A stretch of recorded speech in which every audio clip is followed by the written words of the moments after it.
Nangingilabot ako. Itong sarap ko. Ayan. So may laman yan. So ibig sabihin, may entity yan. Meron daw nga Kumakatok ka sa kanya. yung kabila dinobol din yun. Nakakalaban. So siya lang talaga mag-isa dito, literal. Nag-aasal loob, tapos tubak-tubak naman pala. Hi sa mga Nostronatics worldwide. Today is another day. Ayan, so nandito kami ngayon sa Indang, Cavite. Meron kaming tutulungan na family na dumalaw na sila sa akin. Na-reading ko na sila before and now i-cleanse natin yung area kasi sa pinakita sa akin sa mga baraha kay mother ay may kumakatok sa kanya, may tumatawag sa kanya.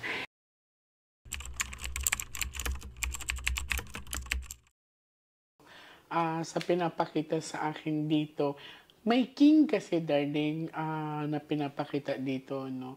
So, I have a question. Hindi ba nagkakaroon ng panaginip si mother, si grandma na parang may nakikita siyang guy or something to do na parang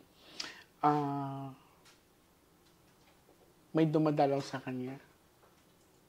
Noong bago mangyari yun, lagi siyang sinasabi na may pumupunta doon sa... Ayun, kinikilabutan ako. Ito. Tapos pinagawa niya ng double Lock. yung mga pinto. Okay. Kasi dito sa pinakita sa akin, ang unang card telling me, this is ano kasi, success, power din kasi to, no? And sa pinakita sa akin ng mga baraha, may king dito na dumadalaw or nagpapakita sa kanya. Yan, titignan natin kung sino siya, no? Gaano kadalas po yun, kuya? Nito lang kasi yung bahay namin, lumipat siya doon sa kubo. Tapos doon siya tumira mag-isa. So, for example, ito yung bahay, tapos ganyan lang yung kubo. Malayo po. Gano'ng kalayo po? Mga 2 kilometers siguro. So, wala siyang kasama doon, siya lang? Wala po. Meron siya doon kapitbahay kaso medyo malayo. Okay. Hindi naman daw siya hallucination ang sabi sa akin. Kasi nakikita niya daw talaga. Para ba kinakatok siya. Parang gano'n ang pinapakita sa akin ng baraha. Tapos pagti niya wala. Ay, kinikilabutan ako. Ulitin ko, pag lumabas ulit ang king hanggang 12 cards to 13 cards, hindi yan normal. So, it's possible, elemental yan. Ayan na yung king. Tingnan mo, magkadikit po sila. So, ang ibig sabihin nito, ina-alliance si grandma. So, for example, sumama ka sa akin, may ibibigay ako sa iyo. Kasi kanina lumabas to eh. Pagkalabas ng king, lumabas din siya. So, ngayon, pinagdikit na. So, ibig sabihin, siguro sa kabataan pa ni mother to. Yun po ang parang kwento.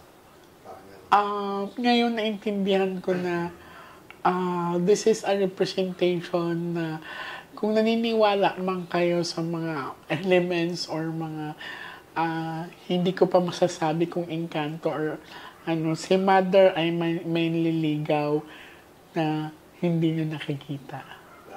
Pero kung tinanggap to ni mother, ginto ang kapalit sa kanya. Nagulat ako, B. So, nagustuhan ko si mother. Tingnan mo, couple and couple. Nakikita mo yung baraha? Yan. So, nagustuhan po si mother. Noon pa pala to, yung kabataan pa niya. In the area itself talaga is medyo bundok talaga siya, malayo. And iniisip ko nga, ilang taon si mother, daddy? 85 and gusto lang niya mag-solo no? So, 85 years old si mother and sa pinakita kasi sa akin sa mga baraha na gusto niya ma-isolate yung sarili niya, no? So, nung ni-reading ko, the energy of the entity is here. So, dito na area. So, ngayon, i-cleanse natin. Mag-aalay din kami together with the family. And gusto ko magpasalamat sa kanila sa pagtitiwala nila sa akin. So, samahan niyo ako ngayon para libutin ang area na to at para ma-cleanse na rin. So, yung isang camera po namin ay hindi gumagana. So, nag-flicker siya. I don't know why. Pero everything is good naman bago kami pumunta dito. Yun. Ganun. Sige, kung ayaw magsindi, okay lang. Okay na. So, dahil mahangin dito sa area na to, hindi kami namamatay yung kandila. So, sasamahan ako ni Daddy na medyo ikutin or lagyan ng seal ang area na to for the entity na. Yun nga, kasi this is our second time na nag-meet kami ni Daddy and si Daddy is naging witness doon sa barahan na si mother ay may mga naririnig na may tumatawag sa kanya at may kumakatok sa kanya. Even may nagpapakita. Kailan nga yung nagsimula, Dad? Bago siya mamatay, ganun. I see.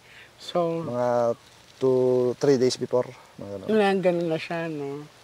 Tapos, so iikutin na namin to. Ipe-pray over ko muna tong salt.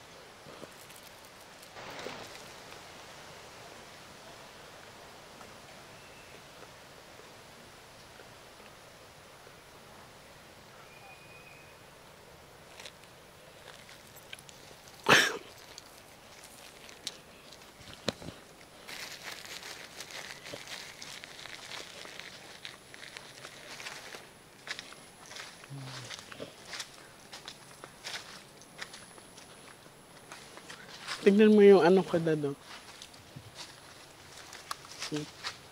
Nag-i-start na siya mag-ano. Kayo na po nagtanim ng mga papaya? Siya. Siya. Tanim niya pa yun. Okay.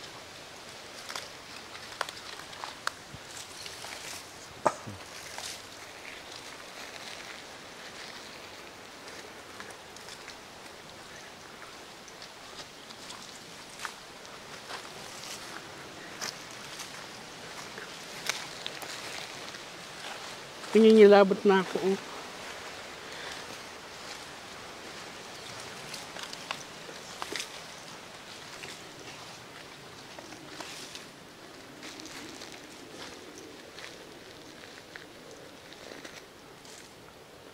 So medyo nangingilabot na po ako. Nung nag-start na ako nakaramdam na ako ng hindi naman siya maganda, pero siya medyo mabigat.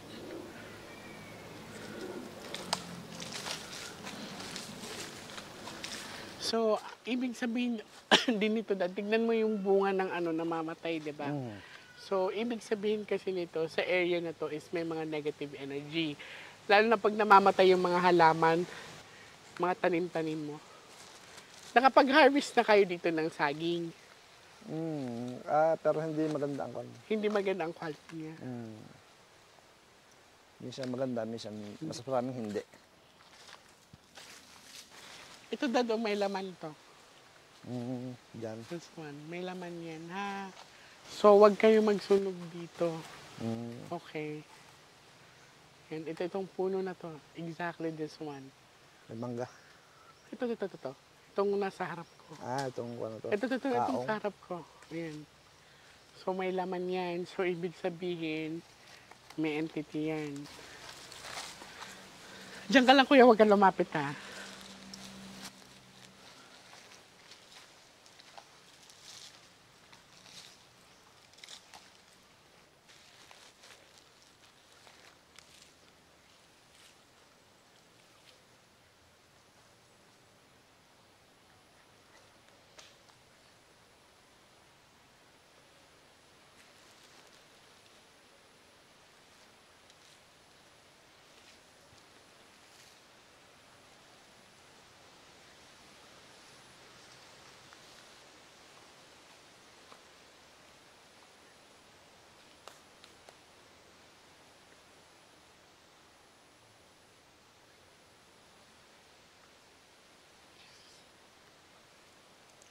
Yan. So, may laman yan. Diyan pa naman sana ako magtatayo ng kubo. Ha? Nang Kubo, sana. tubo? Kubo. Yung bahay. Kubo? Oh my God. Basta, ano ka naman, so, dyan natin ilagay yung prutas na ano natin. Okay, at least nagpaano na tayo. Paalam. Paalam na.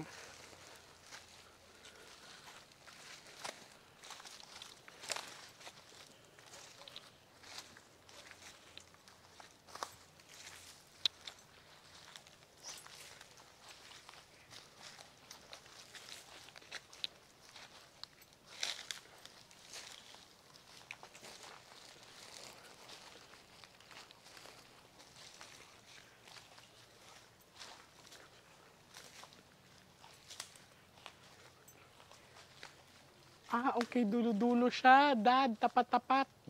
Dalawa pala. Meron pa isa, oh. Okay. So, I found another one here. This is not a natural trees, no? Kung may mapapansin nyo din to, meron siyang tinatawag na termite house or yung sa tinatawag nating punso.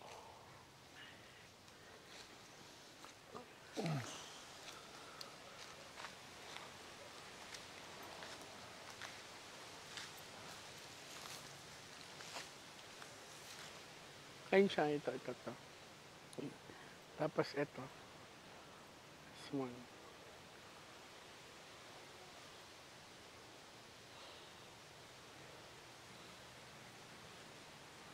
Okay.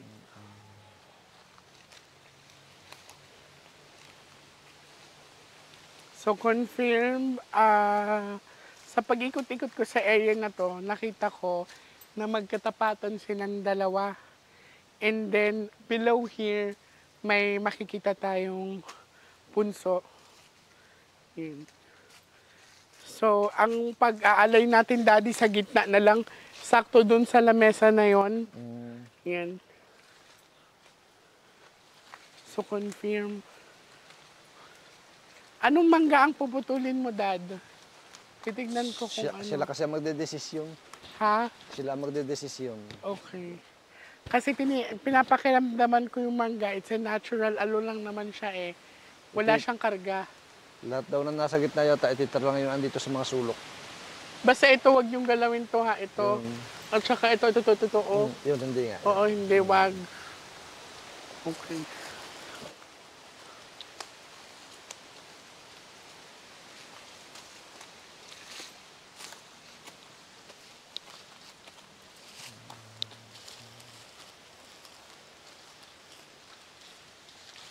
Buti ka mo, inuna namin to. Dapat mamaya pa.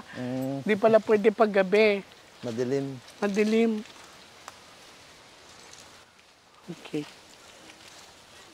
So, ito, regular na yan eh. Wala na yan dyan. So, doon Dito ako lang. hinatak ito at saka ito. It's a natural energy. The negative energy is from here to here. Tapat-tapat. Huwag niyo itong kunin dito hanggang sa mabulok na lang siya, ha? Yan.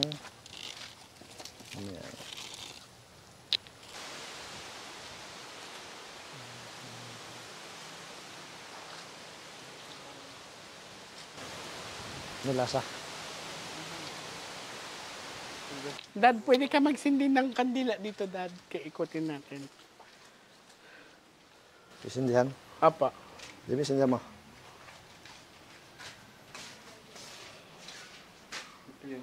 Isindihan. Kamag-anak din kayo ni Lola. Asawa po. Ah, okay. Si Mother pala. Grabe, Mother. Ginusto niyo manirahan dito mag-isa, no? Sabi ko nga, buti nakakaisa siya. Oo. Kasi pinakita sa akin sa baraha, may tumatawag sa kanya, may kumakatok, may humahabol sa kanya. Oo, yun nga yung sa baraha. Di ba yung last time na inano natin? Yun din ang sinabi niya. Kaya nga nagulat ako, kinonfirm ni Daddy. Na yun ang nangyari sa kanya. Na may kumakatok sa kanya, tapos tumatawag, sumisilip sa kanya. Kaya lumabas siya, tumakbo siya doon. May humahabol nga daw sa kanya.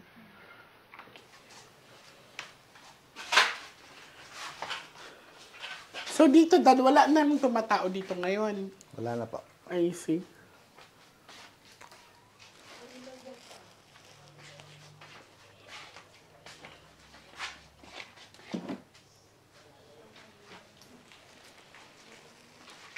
Nangingilabot ako.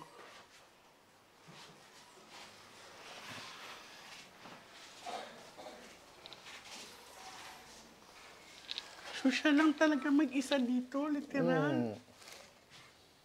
Malakas ang loob, tapos tumakbo din naman pala. Yan ang patunay, dinobulak niya kasi dati isa lang ang lock niyan.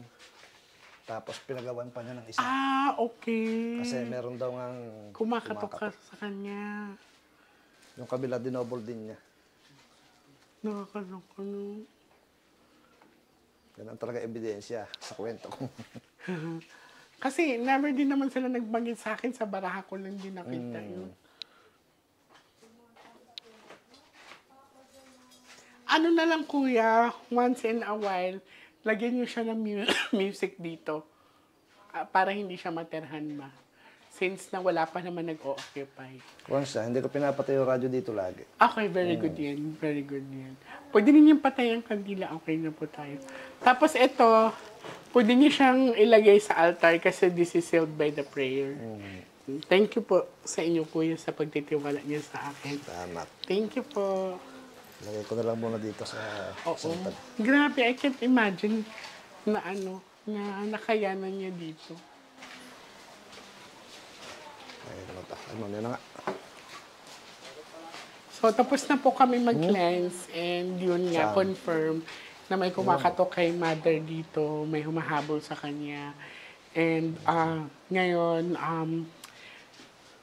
nag-offer na rin kami ng prayer dito para kung sino man ang gumagambala sa kanya ay hindi na patuloy na mga ngambala sa family member. Thank you po. Sa kanya, may elemento sa area niyo. So, I need to go there. Bad luck. Oo. Iba pa po yun yung doon sa dyan.